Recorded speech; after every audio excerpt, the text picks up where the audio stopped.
A new political era begins at Prince George's. Good evening. This is CTV News. I'm Byron Scott.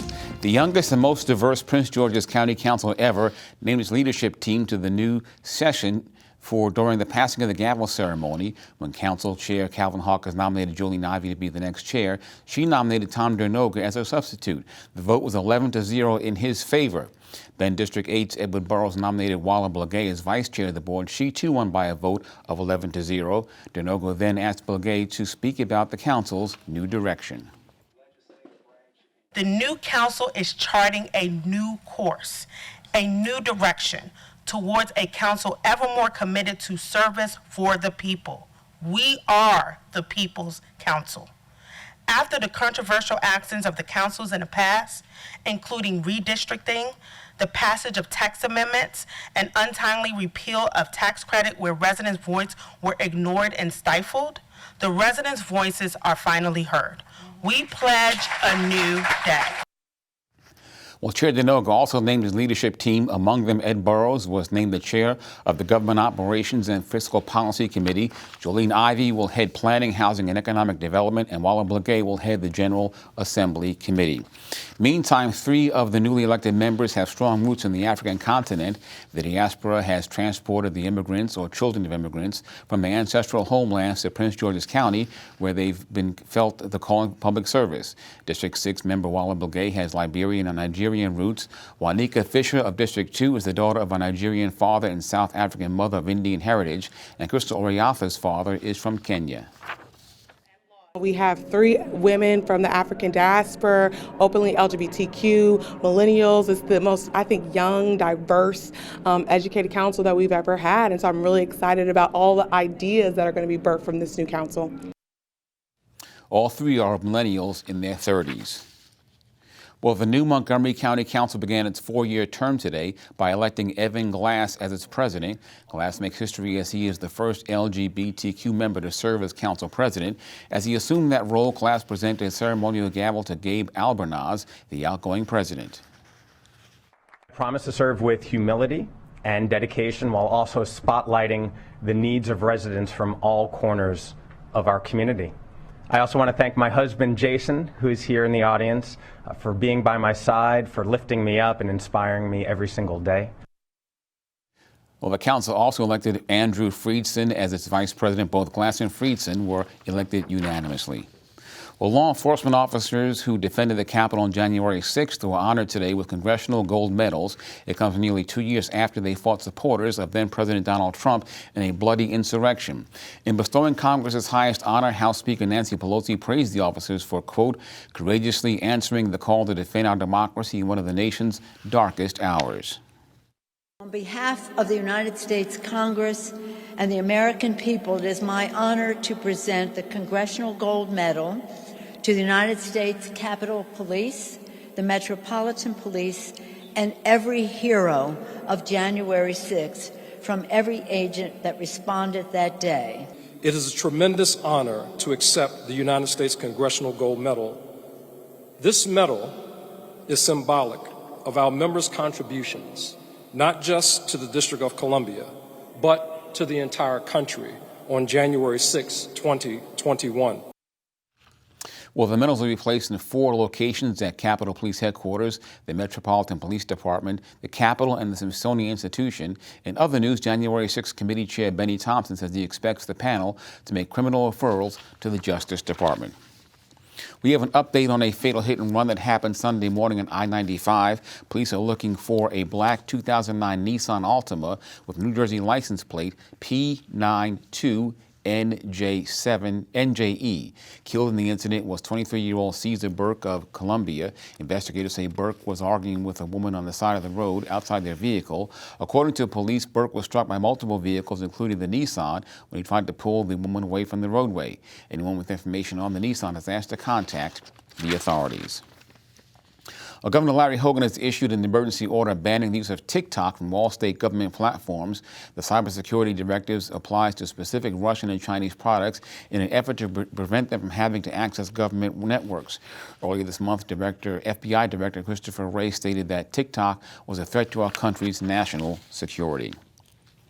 And you're watching CTV News. I'm Byron Scott. More news in just a bit. Stay tuned. We know what it's like to go to war, to bravely step forward and sacrifice for what you believe is right. We see those who are redefining what it means to serve, to be a patriot, a hero, and to save lives. From our nation's injured veterans to the faces of courage across America today, we see you, we support you, we salute you. Thank you. Thank you. Thank you. Thank you for your service. Welcome back. Maryland fares well in a new report on roadway safety. According to advocates for highway and auto safety, more than 100 people die in roadway crashes every day. The group's annual roadmap report released today rates each state on the overall progress in enacting traffic safety laws. Maryland is one of 5 states to earn the coveted good rank, which is the highest level in that report. We also advocate for requirements for collision avoidance systems that detect and respond to motorcycles and for anti-lock braking systems for motorcycles. Additionally, road safety infrastructure improvements can prevent interactions between road users and reduce impact forces. By taking these recommended actions, remarkable potential exists to drastically curb the toll inflicted by motorcycle-involved crashes. Meantime, the National Highway Traffic Safety Administration says more than 42,000 people were killed in car crashes last year. A former volunteer firefighter is sentenced in an arson case. Former West Lanham Hills firefighter Jeremy Hawkins was sentenced to 15 years each on 2 counts of conspiring to set fires at 4 vacant homes.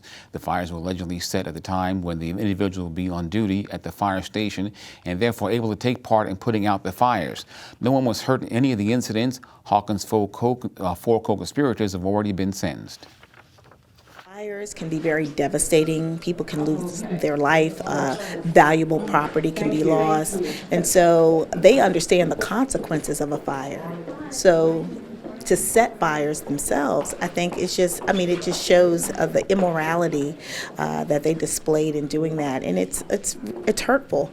But the majority of our firefighters are there to save lives and put out actual fires that are caused by accidents, or sometimes it's an arson, but it's not committed by them. The 5 conspired with civilians John Carlos Reyes and Francis Ortiz Oro. Well, here are the latest COVID-19 numbers for our area. The State Health Department has confirmed 867 new cases in the last 24 hours. An additional 20 people have been admitted to the hospital, and 19 Marylanders have died from COVID-19 since yesterday. And still ahead, some not so good news for Metro riders. They are considering a Metro fare hike. More details coming up. Stay tuned.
Welcome back. A Prince George's County man has been found guilty of sexually abusing his stepdaughter. Luis Delgado was found guilty by a jury of fondling and performing other sex acts on his 14-year-old stepchild in their home back in 2021.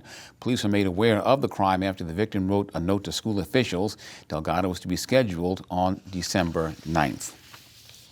Well, big changes could be coming from Metro riders if new General Manager Randy Clark has his way. Clark has released his proposed budget plan for the fiscal year 2024. It includes a 5% fare hike, making the wait time between trains 3 minutes and lowering fares for low-income residents. Meanwhile, the D.C. City Council is looking at a plan that would make Metro bus fares free for all city residents. Well, good news for those of you who don't have your real ID driver's license. The Department of Homeland Security has extended the deadline yet again from May 3rd of 2023 to May 7th of 2025. You will need to get ready for real ID to get into the military bases, fly, or to enter federal buildings. If you're wondering if you have the real ID, just take a look at your license. Look for the star at the right-hand top of your driver's license.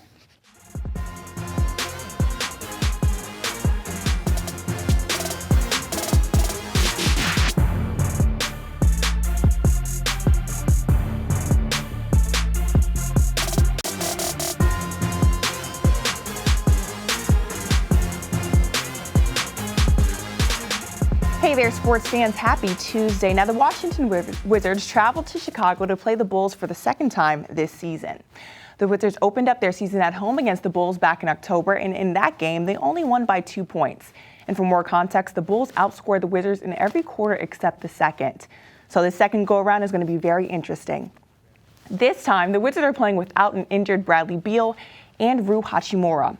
Both appeared on the injury report at the start of this week, but despite it all, this is still a very winnable game for the Wizards. And tip-off is at 8 p.m. Now moving along to some NHL World news, the Capitals went up against the Edmonton Oilers yesterday and pulled out a 3-2 win. The win snapped the Caps' 2-game losing streak and gave them all the momentum that they need going into tomorrow's game. Yesterday, the Caps recorded 50 shots on goal against the Oilers, which is the second most shots they've attempted this season. The Caps center Nick Dowd spoke about how this aggressive playing style helps this team win games. If you've ever talked to Lavi, I think that's a message at all times. So, some games we get away from it a little bit, but tonight we were getting a lot of pucks to the net, and I think it just creates a lot, right? It breaks down the defense, and it gives some of our high-end guys a little bit more space, and I think you saw that tonight. The Caps take the ice again against the Philadelphia Flyers tomorrow at 7 p.m. Okay, thank you very much. You're welcome. Well, let's get a quick look now at our 3-day weather forecast. It will continue to rain tonight through tomorrow with temps as low as 47 degrees.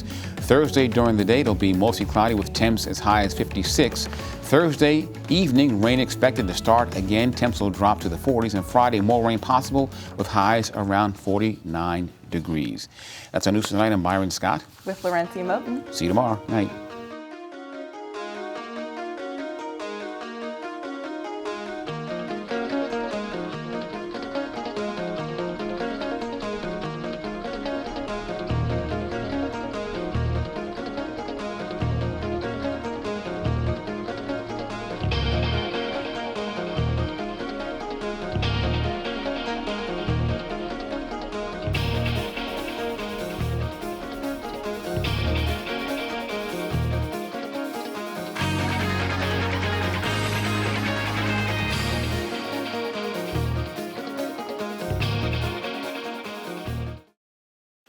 Do you love sports? Then you should know about STEM. Because maximizing nutrition, analyzing peak muscle performance, calculating the perfect shot, and more are all made possible by science, technology, engineering, and math. In fact, there are more careers than ever in sports science. So if you have a passion for sports, then think about getting involved in STEM and improve everyone's game on and off the field. Get inspired at SheCanSTEM.com. 1 in 365 African Americans battle sickle cell disease. I was one of them. Life back then was painful. I was in and out of the hospital and had frequent pain crises. A blood stem cell transplant is the only cure for sickle cell disease. I was fortunate to find a perfect match in my younger sister, but many patients do not have a compatible donor in their families. And Black patients have only a 23% chance of finding an unrelated donor. More Black donors are urgently needed to help save lives. It only takes a simple cheek swab to join the Be the Match registry. Learn more about becoming a donor and access free patient resources by visiting endsicklecell.org today. You or someone you know could be the cure for a patient battling sickle cell like me.